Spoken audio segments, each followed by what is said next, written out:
जय माता दी। परमहंसी श्रीमद्द्वय पीठाधीश्वर सद्गुरुदेव भगवान के पवित्र तपस्थली समाधि स्थली के पावन क्षेत्र में ये दिव्य ज्योति कलश जिनका आप सब दर्शन कर रहे हैं, अनेकों भक्त के मन की जो है कामना यहाँ पर ज्योति के रूप में हम सब लोग देख रहे हैं। और जैसे ही नवरात्रि की पूर्णाहुति होगी, उनके मन की जो कामना है वो पूर्ण हो जाएगी। इस छोटे से दीपक में इतना शक्ति है कि जो है जो भी मनोकामना है वो तत्क्षण पूर्ण होती है। इसलिए नवरात्रि में ज्योति कलश का महत्व विशेष है, अधिक है, और वह भी भगवती जगदम्बा के पावन सानिध्य, कृपा, करुणा, अनुग्रह के साथ। आप सब देखिए और दर्शन करिए। जय माता दी। हर हर महादेव। जय जय श्री गुरुदेव।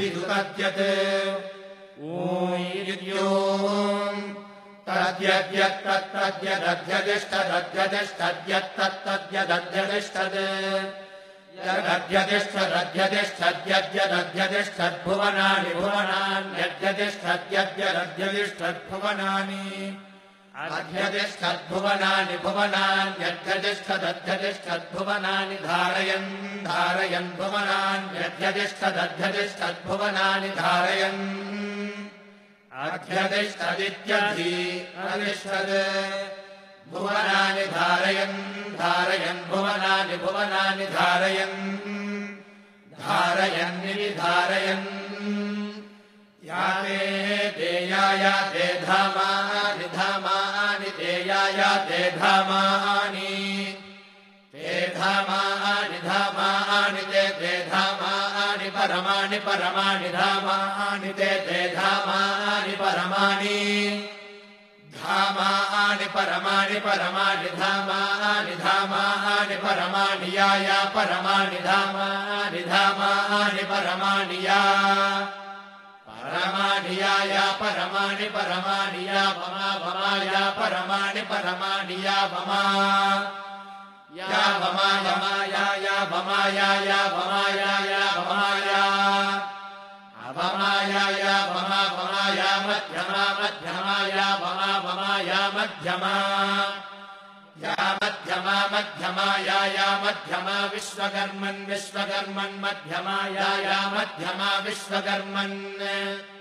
मध्यमा विश्वकर्मन् विश्वकर्मन् मध्यमा मध्यमा विश्वकर्मन् नुतोत विश्वकर्मन् मध्यमा मध्यमा विश्वकर्मन् नुता विश्वकर्मन् नुतोत विश्वकर्मन् विश्वकर्मन् नुदेवे मोद विश्वकर्मन् विश्वकर्मन् नुदेमा विश्वकर्मन्निति विश्वकर्मन् उदेवे मोदोते मा इमे धीमा शिक्षा सखेभ्यः सखेभ्यः शिक्षा सखेभ्यो हविषि हविषि सखेभ्यः शिक्षा सखेभ्यो हविषि सखेभ्यो हविषि हविषि सखेभ्यः सखेभ्यो हविषि स्वधावः स्वधावो हविषि सखेभ्यः सखेभ्यो हविषि स्वधावः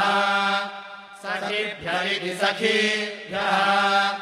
हविषि स्वधावः स्वधावो हविषि हविषि स्वधावः स्वयज्ञः स्वयज्ञः स्वधावो हविषि हविषि स्वधावः स्वयम् स्वधावः स्वयज्ञः स्वयज्ञः स्वधावः स्वधावः स्वयञ्यजस्व यजस्व स्वयज्ञः स्वधावः स्वधावः स्वयञ्यजस्व स्वधाव इति स्वधावः स्वयञ्यजस्व यजस्व स्वयज्ञः स्वयञ्यजस्व तन्वन् तन्वयि यजस्व स्वयज्ञः स्वयञ्यजस्व तन्वम् यजस्व तन्वन् तन्वयि यजस्व यजस्व तन्वम् वृधानो वृधानस्तन्वयि यजस्व यजस्व तन्वम् वृधानः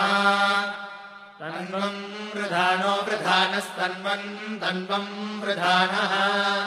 वृधान इति वृधानः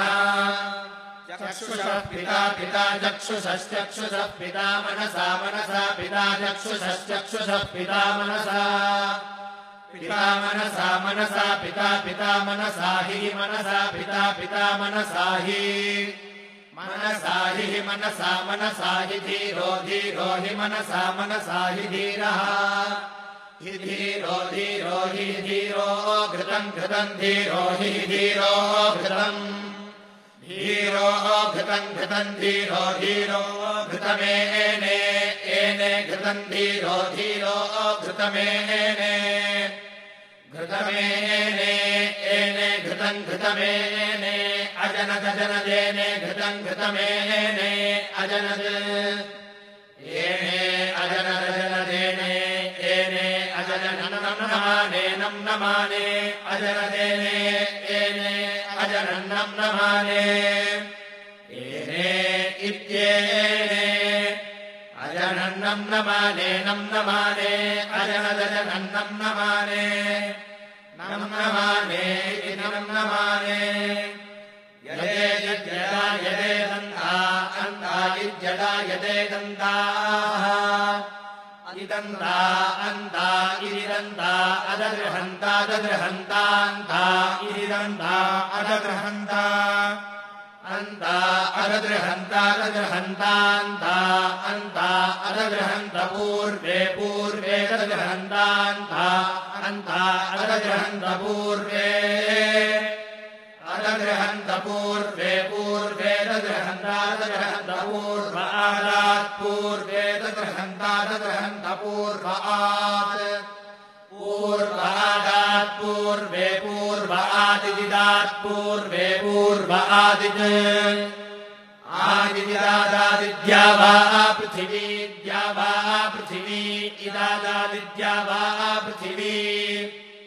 इद्या वा पृथिवी द्या वा पृथिवी इदिद्या वा पृथिवी अप्रथेतामप्रथेतान्द्या वा पृथिवी इदिद्या वा पृथिवी अप्रथेताम् द्या वा पृथिवी अप्रथेतामप्रथेतान्द्या वा पृथिवी द्या वा पृथिवी अप्रथेताम् द्या वा